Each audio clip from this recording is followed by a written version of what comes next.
दोस्तों आज हम रावण के बारे में कुछ ऐसे रहस्य बताने वाले हैं जिसे आप जानकर हैरान हो जाएंगे। तो दोस्तों वीडियो में बने रहिएगा। बिना देर किए चलिए स्टार्ट करते हैं। लेकिन उससे पहले हम आपको बता दें कि आप लोग हमारे चैनल को भले ही सब्सक्राइब मत कीजिए, लेकिन यह वीडियो लास्ट तक जरूर देख लीजिएगा। दोस्तों रामायण भले ही प्रभु श्री राम की कहानी थी, लेकिन इसके साथ कई सारे किरदार भी जुड़े हैं जिनमें रावण की भूमिका सबसे महत्वपूर्ण है, जिसके संहार के लिए उन्होंने जन्म लिया था। वैसे तो अपने जीवन के शुरुआती दिनों में रावण जैसा प्रकांड विद्वान तीनों लोकों में कोई नहीं था, लेकिन आगे चलकर अधर्म अहंकार के प्रभाव में देवताओं से भी पूजनीय ब्राह्मण दैत्य में बदल गया। दोस्तों रावण लंका का राजा था जिसने प्रभु श्री राम की पत्नी माता सीता का हरण किया था। रावण त्रिलोक विजेता था। आकाश पाताल और पृथ्वी तीनों लोग रावण के प्रभुत्व से वंचित नहीं थे। रावण महर्षि विश्रवा का पुत्र और ऋषि पुलस्त्य का वंशज था। महर्षि विश्रवा ने ही रावण को वेद वेदांत और उपनिषद का पाठ पढ़ाया था। ब्राह्मण कुल में पैदा होकर रावण बहुत बड़ा विद्वान बना। उसके जैसा विद्वान ब्राह्मण तीनों लोकों में कोई नहीं था, लेकिन अधर्म और मत के प्रभाव ने उसे असुर बना दिया। दोस्तों क्या सचमुच रावण के 10 सिर थे और 20 भुजाएं थी? लेकिन सोचिए, क्या यह संभव हो सकता है कि किसी इंसान के 10 सिर और 20 भुजाएं हो? तो आइए जानते हैं क्या सचमुच रावण के 10 मुख थे। दोस्तों जैन शास्त्रों के मुताबिक रावण अपने गले में नवरत्नों की माला पहनता था। नवरत्नों की माला से 9 बड़ी बड़ी गोलाकार मड़ियाँ जड़ी हुई थी जो बेहद चमकदार थी। कुछ लोगों का मानना है कि नवरत्न माला की मड़ियों में रावण के 9 अलग अलग सिर दिखाई देते थे, जबकि रावण का वास्तविक सिर केवल एक ही था। यही कारण था कि रावण को देखने पर 10 सिर का भ्रम पैदा होता था, जिस कारण उसे दशानन कहा जाने लगा।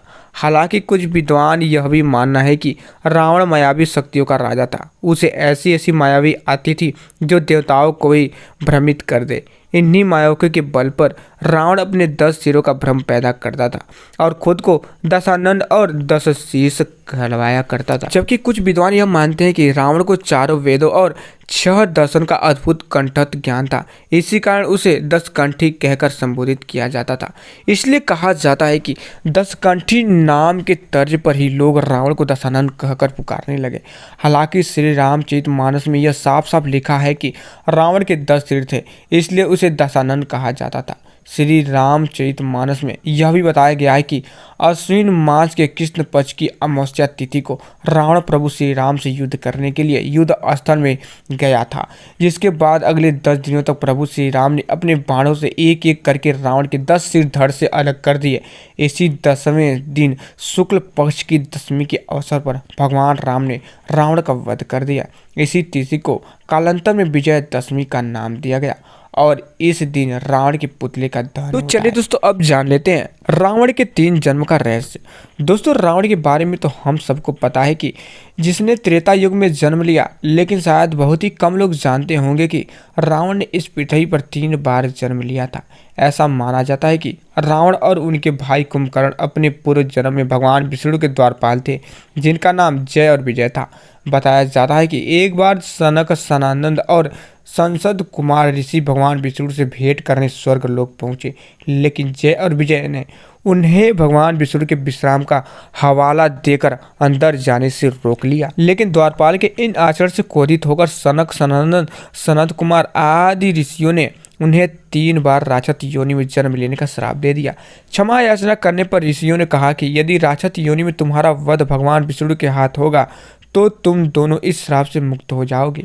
रावण और कुंभकर्ण का पहला जन्म सतयुग में हुआ, जब दोनों भाई हिरण्याक्ष और हिरण्यकश्यप के रूप में पैदा हुए। हिरण्याक्ष के कारण पृथ्वी पाताल लोक में डूब गई थी, जिसे बचाने के लिए भगवान विष्णु ने बराह अवतार लिया और हिरण्याक्ष का वध किया, जबकि हिरण्यकश्यप का वध करने के लिए भगवान विष्णु ने नृसिंह अवतार लिया था। इन दोनों भाइयों का दूसरा जन्म रावण और कुंभकर्ण के रूप में हुआ, जो सर्वविदित है। कहा जाता है कि रावण और कुंभकर्ण का तीसरा जन्म द्वापर युग में हुआ था, जहां वह मथुरा नरेश कंस और शिशुपाल के रूप में पैदा हुए थे। इस जन्म में भी भगवान विष्णु ने श्री कृष्ण का अवतार लिया और दोनों का वध किया। तत्पश्चात वह इस श्राप से मुक्त हो गए। दोस्तों ब्रह्मा का वंशज था रावण। चलिए इस रहस्य के बारे में जान लेते हैं। दोस्तों, बहुत कम ही लोग जानते होंगे कि रावण ब्रह्मा जी के वंशज में एक थे। रावण के पिता महर्षि विश्वा और उनके काका महर्षि अगस्त दोनों ऋषि पुलत्स्य के बेटे थे। ऋषि पुलत्स्य को पौराणिक ग्रंथों में ब्रह्मा जी का मानस पुत्र माना जाता है, अतः रावण ब्रह्मा जी का ही एक वंशज था। तो दोस्तों, आइए अब जान लेते हैं। कुंभकर्ण विभीषण के अलावा कुबेर को भी माना जाता है रावण का भाई। तो चलिए इस रहस्य के बारे में जानते हैं। दोस्तों, रावण के पिता महर्षि विश्वानर ने 2 विवाह किए थे। उनका पहला विवाह महर्षि भारद्वाज की पुत्री से हुआ था, जिनका नाम इडविदाया इलाविदा था। धन और लक्ष्मी के लोकपाल कुबेर का जन्म इन्हीं के गर्भ से हुआ था।